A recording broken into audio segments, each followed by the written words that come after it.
recitation, please. Om Namo Bhagavate Vasudevaya. Om Namo Bhagavate Vasudevaya. Om Namo Bhagavate Vasudevaya. Om Agnanatimirandhasya Gnananjana-shalakaya Chakshurunmilitam Yena Tasmai Shri Guruve Namaha. Shri Chaitanya Manobhishtam Sthapitam Yena Bhutale Swayam Rupa Kadameyam Dadati Swapadantikam. Vandeham Shri Guru Shri Yuta Padakamalam Shri Gurun Vaishnavamscha Shri Rupam Sagrajatam Sahagana Raghunathanvitam Tam Sajivam Sadvaitam Savadutam Parijana Sahitam Krishna Chaitanya Devam Shri Radha Krishna Padan Sahagana Lalita Shri Vishakhanvitam Sha He Krishna Karuna Sindho Dinabandho Jagatpate Gopesha Gopika Kanta Radha Kanta Namostute Tapta Kanchana Gaurangi Radhe Vrindavaneshwari Vrishabhanu Sute Devi Pranamami Hari Priye Vanchakalpatarubhyascha Kripa Sindhubhya eva cha Patitanam Pavanebhyo Vaishnavebhyo Namo Namaha Jai Shri Krishna Chaitanya Prabhu Nityananda Shri Advaita Gadadhara Shivasadi Gaura Bhakta Vrinda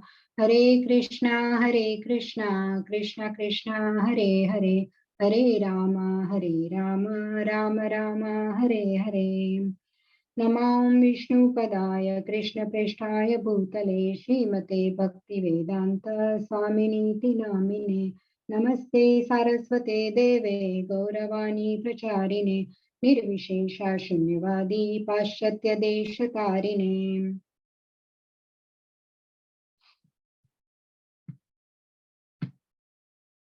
Narayanam Namaskritya Naram Chaiva Narottamam Devim Saraswatim Vyasam Tato Jayamudiraye Shanvatam Swakatha Krishna Punya Shravana Kirtana Rudyantah Sthohya Bhadrani Vidhunoti Suratsatam Nashtaprayeshu Bhadreshu Nityam Bhagavata Sevaya Bhagavati Uttama Shloke Bhaktir Bhavati Naishtikim Satam prasangan mama virya samvido bhavanti ritkarna rasayana katha tajoshanada shvapavarga vartmani shraddharatir bhaktir anukramishyate.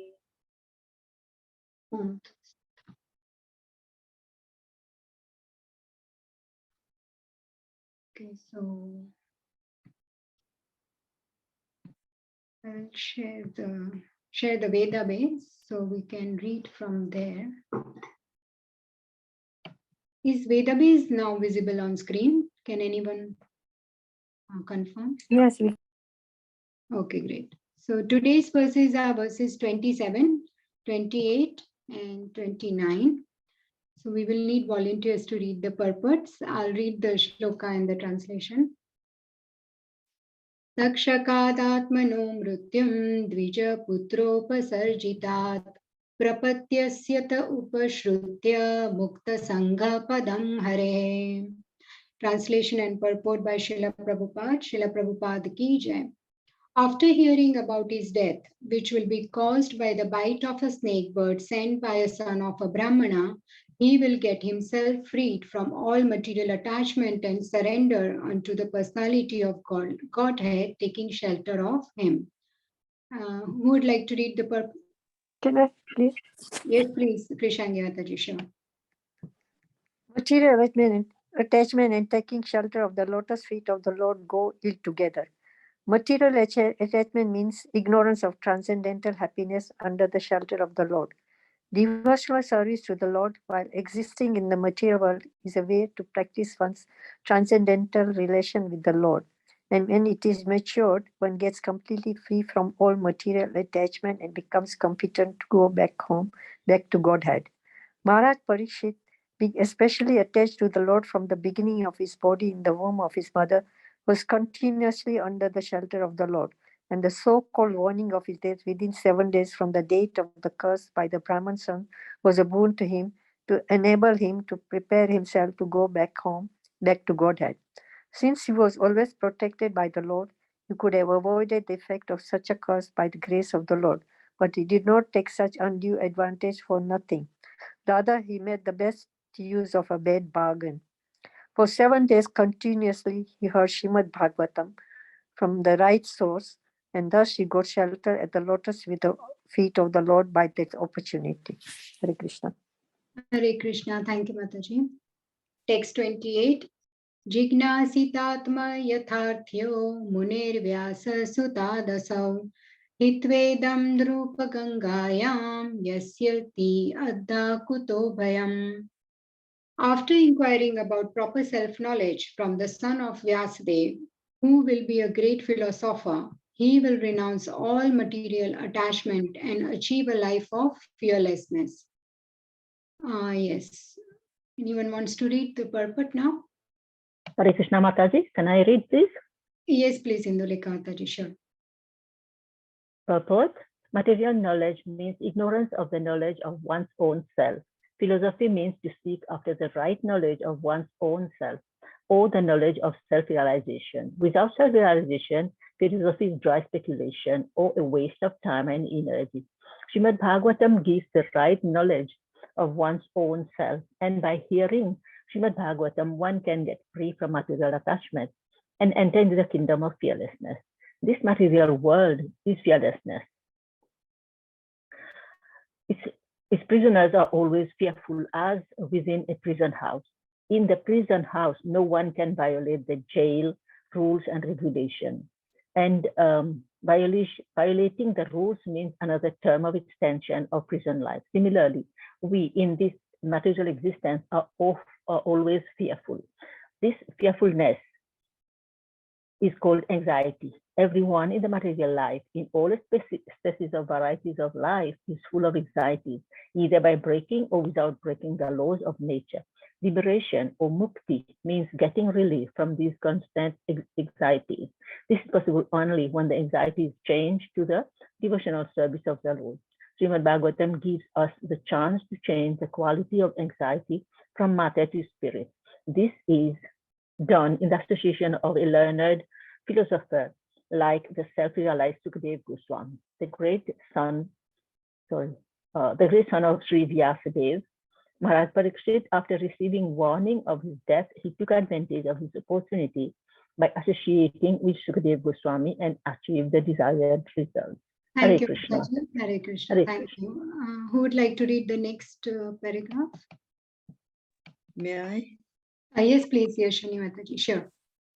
There is a sort of imitation of this reciting and hearing of Srimad Bhagavatam by professional men, and their foolish audience thinks that they will get free from the clutches of material attachment and attain the life of fearlessness. Such imitative hearing of Srimad Bhagavatam is a caricature only, and one should not be misled as such a performance of Bhagavatam Sapata undertaken by ridiculous greedy fellows to maintain an establishment of material enjoyment. Thank you, Mataji. Maybe you can read the next purport also. I'll just recite the words and translation. Sure. Iti ragna upadishya vipra jataka kovidah labdhapachitayah sarve prati jagmu svakan grihan. Those who were expert in astrological knowledge and in performance of the birth ceremony instructed King Yudhishthira about the future history of his child. Then, being sumptuously remunerated, they all returned to their respective homes. Go ahead, Mataji. The Vedas are the storehouse of knowledge, both material and spiritual. But such knowledge aims at perfection of self-realization. In other words, the Vedas are the guides for the civilized man in every respect. Since human life is the opportunity to get free from all material miseries, it is properly guided by the knowledge of the Vedas in the matters of both material needs and spiritual salvation. The specific intelligent class of men who were devoted particularly to the knowledge of the Vedas were called the Vipras, or the graduates of the Vedic knowledge. There are different branches of knowledge in the Vedas, of which astrology and pathology are two important branches necessary for the common man. So the intelligent men, generally known as the Brahmanas, took up all the different branches of Vedic knowledge to guide society. Even the Department of Military Education, Dhanurveda, were also taken up by such intelligent men, and the Vipras were also teachers of this section of knowledge, as were Dronacharya, Kripacharya, etc. Thank you, Mataji. Thank you. Who would like to read the second paragraph? The Can I word, read? yes, please. Yes, Pushpataji. The word Vipra mentioned herein is significant. There's a little difference between the Vipras and the Brahmanas. The Vipras are those who are expert in karma kanda, or fruitive activities, guiding the society towards fulfilling the material necessities of life, whereas the Brahmanas are expert in spiritual knowledge of transcendence.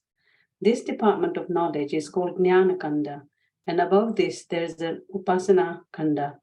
The culmination of Upasana Kanda is the devotional service of the Lord Vishnu. And when the Brahmanas achieve perfection, they are called Vaishnavas. Vishnu worship is the highest of the modes of worship.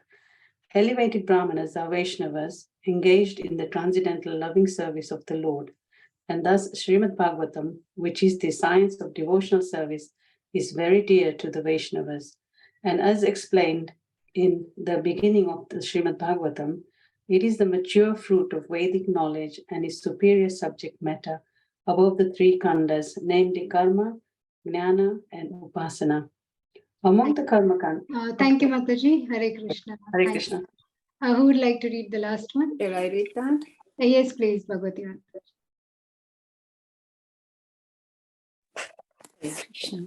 Amongst the Karmakanda experts, the Jataka experts Viparas were good astrologers who could tell all the future history of a born child simply by the astral calculations of the time, which is Lagna. Such expert Jataka Viparas were present during the birth of Maharaj Parikshit, and his grandfather Maharaj Yudhishthir awarded the Viparas sufficiently with gold, land, villages, grains, and other valuable necessaries of life, which also includes cows. There is a need of such Viparas in the social structure, and it is the duty of the state to maintain them comfortably as designed in the Vedic procedure. Such expert Viparas, being sufficiently paid by the state, could give free service to the people in general, and thus this department of Vedic knowledge could be available for all. Hari Hari. Hari Hari. Thank you so much, Hare Krishna. I'll share the slides now. So now can you see the slides? Yes. Yes, Mataji. Okay, great. Thank you. Okay, so we are today discussing 27 to 29. Thank you all for reading the purport. That was very insightful. So till now, till yesterday, we saw that the Brahmanas predict child Parikshit's future qualities. And today, in these three verses, we will see what happens thereafter. So the first two, the 27th and 28th verse, is about detachment and departure. So hearing after that Parikshit Maharaj will be killed by Takshaka, he will become detached and he will surrender to the Lord. And having got insightful knowledge of the self from Shukdev Goswami, he will give up his body on the bank of Ganga and attain the Lord. And the verse 29, thus informing Maharaj Yudhishthir, the Brahmanas, after being sumptuously remunerated, departed. So this is today's verses. So this I will not recite again the shloka we just did. The translation is, after hearing about his death, which will be caused by the bite of a snake bird sent by a son of a Brahmana, he will get himself freed from all material attachment and surrender unto the personality of Godhead, taking shelter of him. So here in this 27th verse, we can see that here is a prediction that Takshaka snake will bite Parikshit Maharaj because of the Brahmana's son, 5-year-old son's curse, and thus Parikshit Maharaj will die. Now, here we can see what happens is that after the curse, Shamik Rishi, this will also come in chapter 18 later on, but just to briefly mention that Shamik Rishi, he regrets, and whatever happened that his son, out of immaturity, gives such a big curse, it was not proportionate punishment to what Parikshit Maharaj did. But it's happened. So he sends his disciple Gaurmukha to inform Parikshit Maharaj that his son has cursed him to die in 7 days. So Parikshit Maharaj, he accepts this curse like a blessing in disguise, and he does not see it as a curse. Um, he sees it as a blessing that this will cause indifference to worldly activities, and thus he will be able to develop detachment. And he thinks that I expect and desire punishment for my misdeed. He in fact desires it. Otherwise, he thinks that I will do this mistake again. So sometimes when we make mistake and if we are not punished, there is a tendency to repeat the mistake. And he thinks that my future generation, they might get the reaction because I get away with this mistake. So that is also a possibility. So he did not beg. He did not beg forgiveness of Shamik Rishi. And does anyone want to guess or give a reason that he made a mistake, Parikshit Maharaj, but why does he not go to Shamik Rishi and ask for forgiveness? When we make a mistake, we have to beg forgiveness, right? When we realize it. So why does he not do it? There is no mention here that he goes and asks forgiveness. Anyone wants to? Hare Krishna Mataji. Hare Is Krishna. it that Yeah. is it that if he asks for forgiveness, he will be forgiven and then he will have to continue his life? Is it that or something else? Okay, good guess, Mataji. Thank you for your participation. It's very nice when the participants also unmute and speak and participate. Then it feels nice that I'm not here by myself. So thank you for that. But what I have heard from the seniors, the reason being is that he didn't ask for forgiveness not because he wanted to be forgiven, as you said, and also he was not arrogant.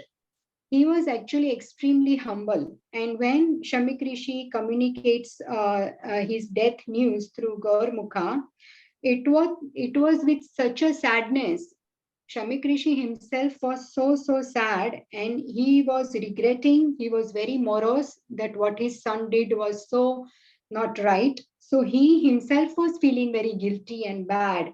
So Parikshit Maharaj was thinking that, oh, Shamik Rishi is feeling so bad that I was, punished and cursed like this.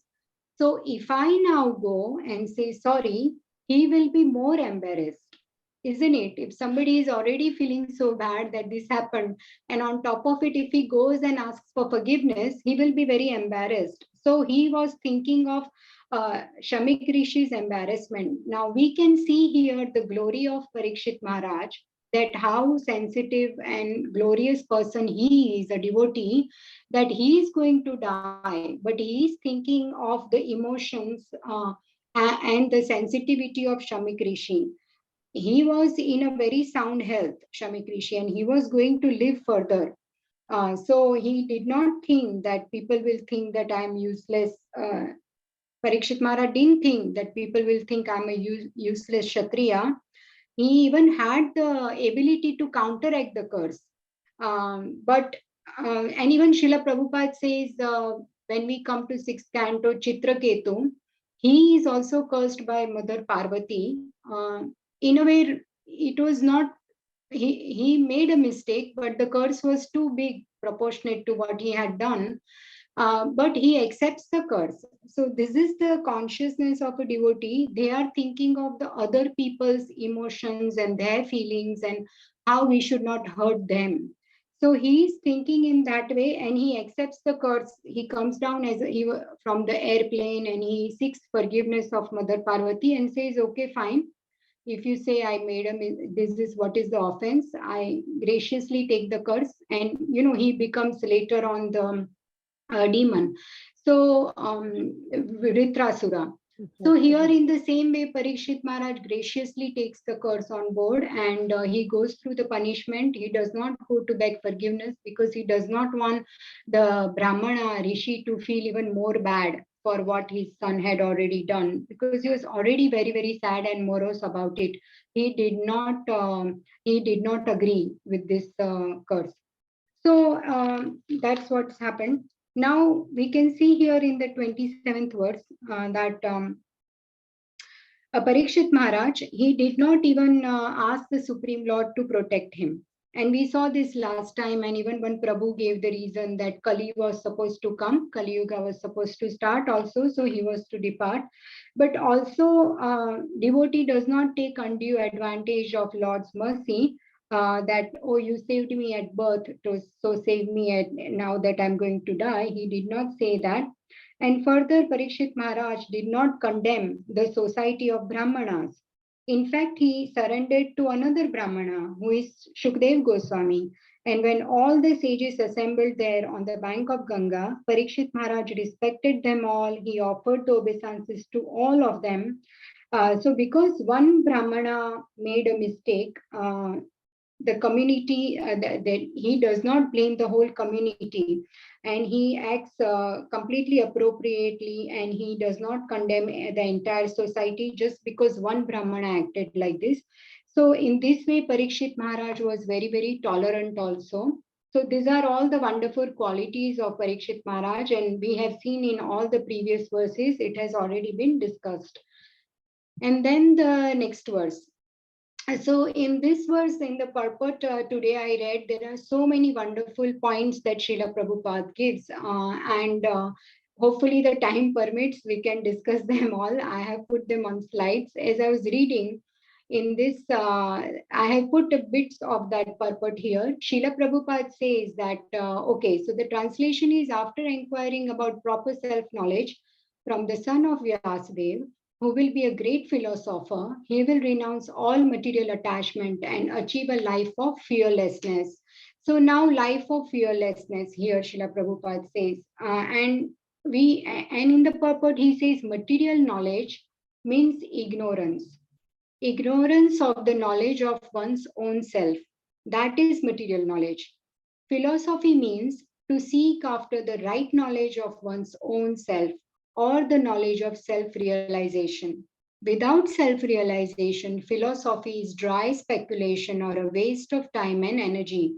Srimad Bhagavatam gives the right knowledge of one's own self, and by hearing Srimad Bhagavatam, one can get free from material attachment and enter into the kingdom of fearlessness. And as I read this, I remembered the verse from the 7th chapter of this first canto, that hearing about Supreme Lord's Nam, Rupa, Guna, Leela, pastimes, it inspires one to gain bhakti, and it also removes Shoka Moha and Bhaya. Anyone can guess? Shoka Moha Bhaya Paha. So 7th verse, Yasyam Vaishruyamanayam Krishne Paramapurushe Bhaktirutpadyate Pumsaha Shoka Moha Bhayapaha. So Srila Prabhupada says, the translation there, simply by giving oral reception to this Vedic literature, the feeling of loving devotional service to Lord Krishna, the Supreme Personality of Godhead, sprouts up at once to extinguish the fire of lamentation, illusion, and fearfulness. This word spoken by Sutta Goswami to Naimisharanya sages. So it gives one fearfulness. And here Srila Prabhupada has mentioned material knowledge. So when I read this purport, I remembered having studied that in the 5th chapter, there are 2 verses, one after another, which explains what is the material knowledge and what is the spiritual knowledge, and why we should be reading the spiritual books.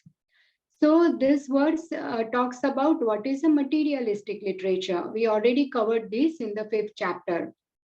नयध्वचश्चित्र पदम हरेर्यशो जगत पवित्रं प्रगृणीत करहिचित् तद्वायसं तीर्थमुशन्ति मानसाय यत्र हंसा निरमन्त्युतिक्षयः. So this materialistic literature is those words which do not describe glories of the Lord, who alone can sanctify the atmosphere of the whole universe. These kind of literatures that does not have glories of the Lord are considered by saintly persons to be like unto a place of pilgrimage for crows. Since the all perfect persons are inhabitants of the transcendental abode, they do not derive any pleasure there. So this verse says that, crows, they take pleasure in place where there is garbage is thrown. And so that analogy is compared to passionate people who take interest in reading the activities of gross sense pleasure.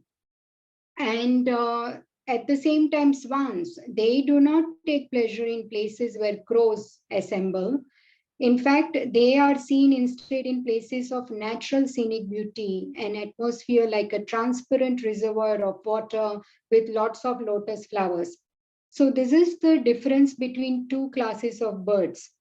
And here, Srila Prabhupada that's why mentioning in the purport that why reading the spiritual literature is so important in the next verse. After the material literature, he explains about this. A very popular verse again. Tadvag visargo janata viplavo yasmin pratishlokamabadhavatyapi namani anantasya yashonkitani yat shunvanti gayanti grunanti sadavaha. On the other hand, that literature, which is full of descriptions of the transcendental glories of the name, fame, forms, pastimes of the unlimited Supreme Lord, is a different creation, full of transcendental words directed towards bringing about a revolution in the impious lives of this world's misdirected civilization. Such transcendental literature, even though imperfectly composed, are heard, sung, and accepted by purified men who are thoroughly honest.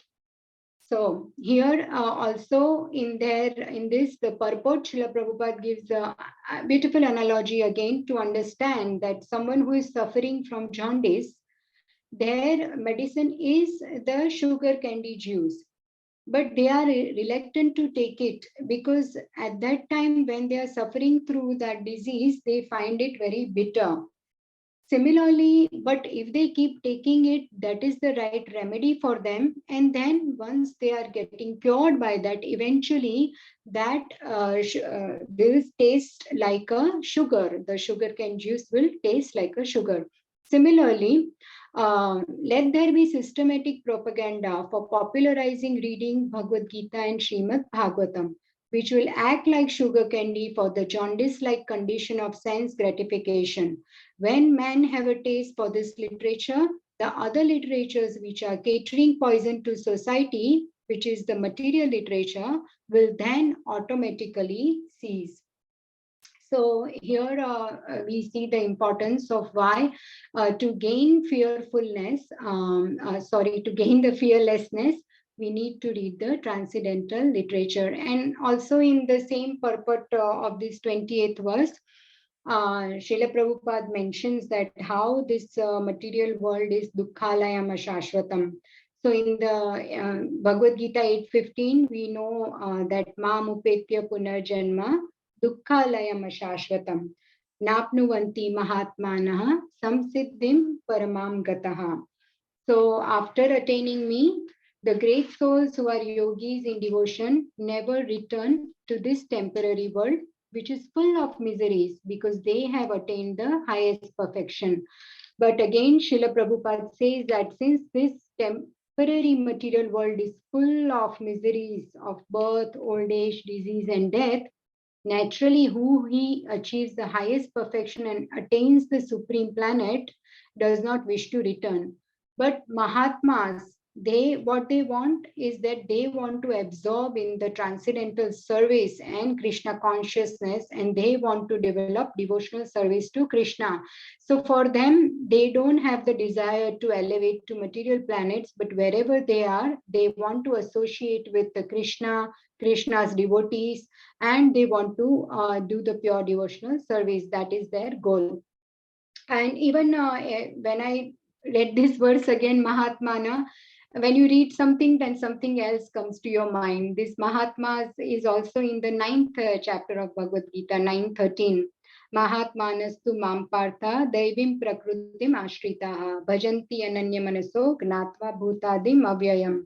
So Mahatmas are the great souls. What they do, they take the protection of the divine nature of the Lord, the internal potency of the Lord Krishna, who is Srimati Radharani, and they worship her and they get engaged in the devotional service. And because of this, they gain the fearlessness. And one more thing here, I wanted to mention that. So here we can see that Parikshit Maharaj, coming back to our verse number 28. We're just at the moment trying to take out the main points from the purport of Srila Prabhupada and speak on it. So Parikshit Maharaj, he receives the death news and he does not become sentimental, or he does not blame or curse other people, but in fact he understands what's the most intelligent thing to do now. Now he's been cursed, what should he do next? He should hear Krishna Katha. So he renounces everything, his political, worldly activity, and he goes to the bank of Ganga, and he says that, oh my dear sages, please glorify the Supreme Lord Vishnu. I want to do the Shravanam. I want to hear the Hari Katha for the rest of my life. And how long is that life? 7 days. That is all. So when again in that respect, there is another pastime in Srimad Bhagavatam, very popular pastime of Dhruva Maharaj.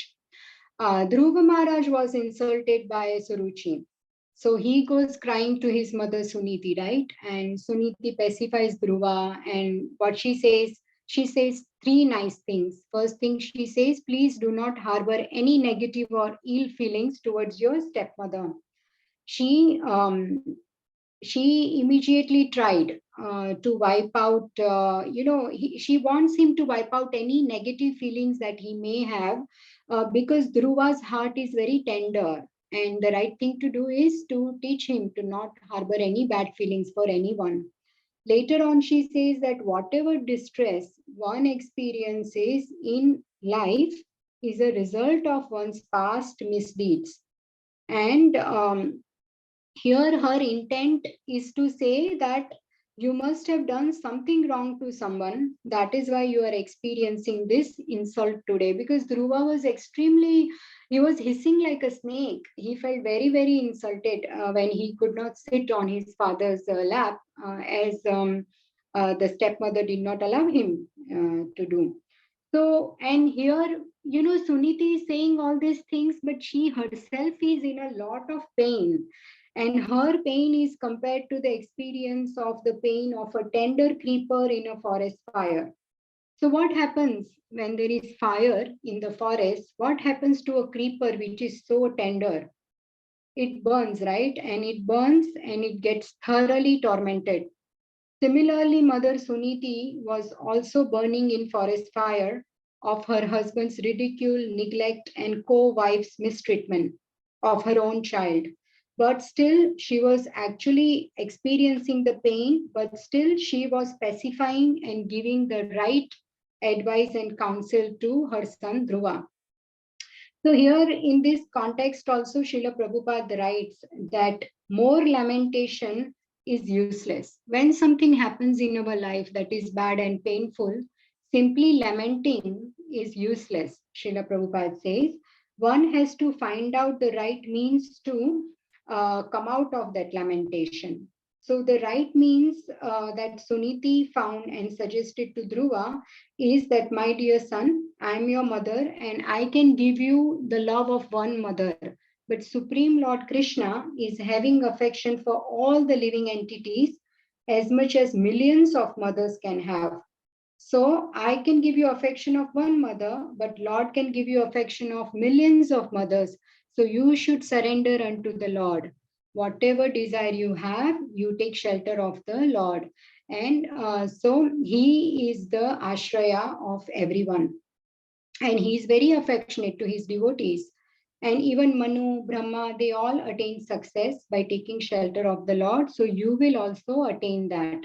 And here Srila Prabhupada emphasizes that more lamentation in a circumstance which is very troublesome is not sufficient. One has to come out of it with a positive means. That is the way to come out of lamentation. Similarly, Parikshit Maharaj did not get so morose. Does not get morose.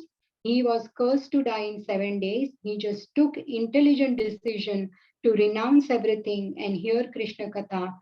That's what is 28th verse. The main theme is that he takes the right step of hearing Krishna Katha. And after inquiring about the proper self-knowledge from the son of Vyasdev, who is Shukdev Goswami, he will renounce material attachment and achieve life of fearlessness. And that is his gati. So 27th verse described how he was cursed, and 28th verse describes what he did after receiving the curse. And in that respect also, from the purport, I can see here that there is a beautiful analogy which completely fits this, because something else Srila Prabhupada says in the this purport here, 28th purport. Let me bring it up so that it's more, yes, this is a very beautiful statement here. See, yes, if someone wants to read, then we can go to the other verse. Someone wants to read this page? May I read? Yes, please, Chetna, go ahead. This fearfulness is called anxiety. Everyone in the material life, in all species and varieties of life, is full of anxieties, either by breaking or without breaking the laws of nature. Liberation or mukti means getting relief from these constant anxieties. This is possible only when the anxiety is changed to the devotional service of the Lord. Srimad Bhagavatam gives us the chance to change the quality of anxiety from matter to spirit. This is done in the association of a learned philosopher like the self-realized Shukadeva Goswami, the great son of Sri Vyasadeva. Maharaj Parikshit, after receiving warning of his death, took advantage of this opportunity by association with Shukadeva Goswami and achieved the desired result. Thank you. Thank you so much. Yes, Mataji. So here we can see what Srila Prabhupada says is how to come out of this fearfulness and anxiety. So one has to simply change the quality of anxiety from matter to spirit. Now, here to give you example, as I was reading this purport, I was thinking about last year when I had lots of services. I was going through this, and that day itself we had garland seva, and I was coming back home. I was driving my friends home first, and then I was going home, and this Mataji, who's my very dear friend, she was asking me, so how is it going? And she knows that sometimes I do this service, so how is it going and how's everything? I said, yeah, sometimes it is quite everything just happens too much. Like, for example, I have to prepare for this verse, and I'm just thinking of it a lot, because at the simultaneously I have other services. So sometimes there is a lot of anxiety. And you know what she said, that because today as I was reading this purport, I was connecting to what she was saying. She made so much sense. She said that, if you were not thinking about this anxiety, which is quite spiritual, you would be thinking about something else, which is the material anxiety, because this is dukkhalayam shashvatam. Material world is full of anxiety and fear, and we are constantly, there is always some worry or the other as a grihastha. So she told me that this is a very nice anxiety, Mataji, that you have, which is that you have to prepare for this verse, so you have to read this and what you will do next and how you will do it. So this kind of anxiety is good. And as I'm reading this, Srila Prabhupada is saying the same thing, that just simply change the quality. When we talk about the higher taste. So that's what this is all about. See, this material nature is such. It's a fearful condition. So to come out of it, one has to understand the reason of this condition. And the reason of our condition, I mean, there is nobody here who would put the hand up, right? That I have no fear, I have no anxiety, I have none of that. I don't think there is someone here like that. Everybody has, and the reason is ignorance. So to come out of this, the knowledge of the self, knowledge of the Lord is required, and understanding our own constitutional position, which is eternal servant of Krishna, and by understanding Krishna's position as supreme master, supreme protector, in the entire universe, if someone who can help us and save us, who has the ability, cognizance, and willingness to do, is God, is Krishna, right? So when we have that knowledge, we will surrender, and one will develop inclination to come out of this material world. So Srimad Bhagavatam gives us the chance to change the quality of anxiety from matter to spirit. Just change that. And in this material world, everyone is anxious, fearful, and Bhagavatam gives this opportunity to do so, to change the quality. So everyone is like in material world, there is eating, sleeping, mating, defending, all this is going on, and how to survive in this world. To change that anxiety to how to serve Krishna, to have this anxiety of, okay, how I will do my services, how I will serve my guru, how I will do all this effectively, all the services that are given to me. All this is very good, because by doing that, our anxieties quality is simply changed, and that anxiety becomes spiritual, because it is connected to Krishna, to guru, to services. So instead of trying to protect our sense gratification interest, one has to try to protect the interest of Krishna and devotees. Then only one will come out of this matter and get into spirit. This is how it is done by the association. Here Srila Prabhupada says Parikshit Maharaj did the same thing by taking advantage of situation, and he took the association of Shukdev Goswami. And so Srila Prabhupada also gives example, that is in the 4th canto. Here Prithu Maharaj, the 4 Kumaras, they visit Prithu Maharaj and he welcomes them very warmly. And there is a beautiful analogy here that just as when the rivers meet the sea, the river's flow becomes overwhelmed by the tide of the sea. Similarly, an intelligent devotee plans so many things for the service of the Lord that his stagnant material desires become overflooded by the desire to serve the Lord. So Srila Prabhupada says that one's sense gratificatory desires will never ever stop. They are just like ripples on a river. But when river meets the ocean, these insignificant ripples of the river are overpowered by the tides of ocean. Similarly, our sense gratificatory desires, material desires, they will not stop. On their own, they will not stop. But if we engage in the service of Guru and assist the Guru in his plans to serve Krishna, then our own sense gratificatory desires will go. They will go in the background, and our desires, which are like tides, they will be more to serve Guru and Krishna, and they will subside eventually. So that's what Srila Prabhupada says here, that change the quality of anxiety. And this is done in the association of devotees. And Krishna Katha, that is the way. So Parikshit Maharaj received the curse of death, and he took the advantage of this opportunity by taking association of Shukdev Goswami. And then the last verse is basically here, after all this, all the sages and brahmanas, they predicted the future qualities of Parikshit Maharaj, and they left after receiving the charity from Yudhishthir Maharaj. And in this verse, there is one word Vipra mentioned, which is significant, and we don't have enough time, but I had put in that context another verse where these 3 terms are very nicely explained.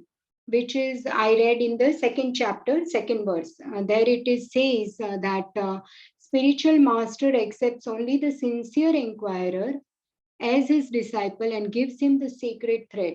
In this way, that man who is twice born is called Dvija.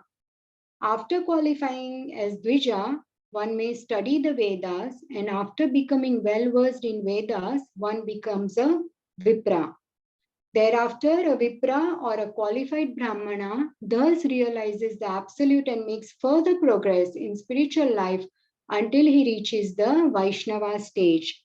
So, this Vaishnava stage is the postgraduate status of a Brahmana. A progressive Brahmana must necessarily become a Vaishnava, for a Vaishnava is a self realized learned Brahmana. And in this 29th verse, Srila Prabhupada says that Vaishnavas are more elevated and they are the ones who worship the Supreme Lord. So basically, that's what the 29th verse is about. And it also talks about this Gnana Kanda and Upasana Kanda, and we can all read the purport on that front. And yeah, the last point in this purport is beautiful point that is explained in the beginning of Bhagavatam. Bhagavatam is the mature fruit of Vedic knowledge and is superior subject matter about the three kandas, namely karma, gnana, and upasana. So above all these kanda, basically what we need to understand is that Srimad Bhagavatam is the supreme, the superior subject matter. It talks about bhakti, right? The first two questions of the sages, that bhakti is the answer to that. And so as I read about this purport, Srila Prabhupada says it's a mature fruit. I thought we can conclude the class, pause the class with this beautiful verse that I really like to recite. Nigama kalpatarorgalitam phalam shukamukhadamruta samyutam pibata bhagavatam rasamalayam muhurahurasika bhuvi bhavukaha. O expert and thoughtful men, relish Srimad Bhagavatam, the mature fruit of the desire tree of Vedic literatures. It emanated from the lips of Sri Shukadev Goswami. Therefore, this fruit has become even more tasteful, although its nectarian juice was already relishable for all, including liberated souls. So we know that mango is a very, very nectarian fruit. Everyone loves mangoes. It is very tasty and juicy. But it is said that when the parrot bites it, it becomes even sweeter. So in the same way, Srimad Bhagavatam is very, very sweet already. But because it is spoken by the pure devotee Shukdev Goswami, when we hear it, it is even more nectarian. It is very, very sweet, and it is even relished by the liberated souls. So it is very sublime for even the new readers. It is very sweet, and even for those who are extremely advanced liberated souls, for them also it is very, very much relishable. Srimad Bhagavatam is for all, for advanced souls and for beginners, someone like me, struggling sadhaka. So okay, I'll conclude here. Sorry, I've taken 5 minutes more, but these verses were quite there was a lot, especially the 28th verse to discuss. So if there is any corrections or you want anyone has any realization, or we can conclude or question.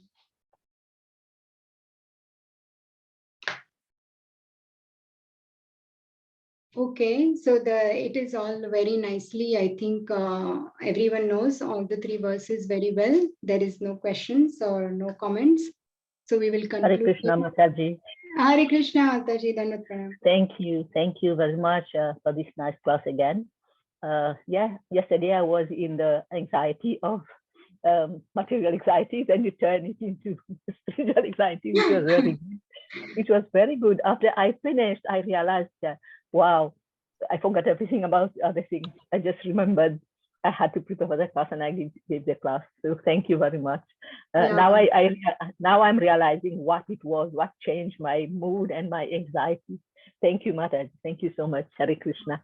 Thank you, Mataji. Actually, in fact, we are grateful, the chat team, that yesterday, Mataji actually lives in Canada, if most of you don't know, and there is a big time difference, but still, Mataji accepted she said that I will do it. And so really thankful. We are very thankful to you, Mataji, for that. That's very, very good that you came forward and you did it. So yes, very nice service, Mataji. I am thankful, Mataji. I am thankful because I got the opportunity to purify myself. Yeah. So I know I'm not a good speaker. I'm not too much into philosophy. I make mistakes, but yeah, I learn from my mistakes also, and I'm learning from everyone. Thank you, Hare Krishna. Thank you, Mataji. You are so humble. Same for me. It goes for me that it gives me an opportunity to actually sit and study and learn and hear other Vaishnavas and senior devotees. When I hear them, I make notes and I get to learn a lot for my own purification. And then our own mistakes, they surface. We learn lessons. And this is the way to move forward and progress in life. So as Parikshit Maharaj did not lament for whatever happened, he found the solution, which is Krishna Katha. So we are all trying to do that. And yes, one more thing, extremely grateful to all the participants who gather together every evening. So very, very grateful to you. In fact, the chat team is very grateful that this is going on very nicely with your cooperation and enthusiasm.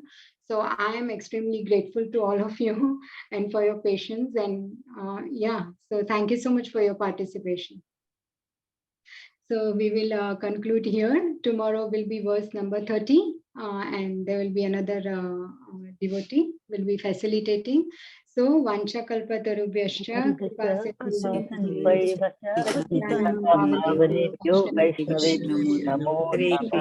Thank you, Mataji.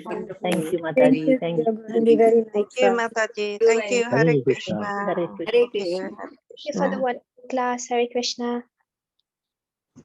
Hare Krishna, Mataji. Hare Krishna, seeing you after a long time. Yes, Right. Mataji. Very busy. Thank you. Hare Krishna. Hare How are Krishna, your Mataji. parents? All right, your parents? Father? Yes, Mataji. Krishna's mercy. All are well. Okay. Hare Krishna. Hare Krishna.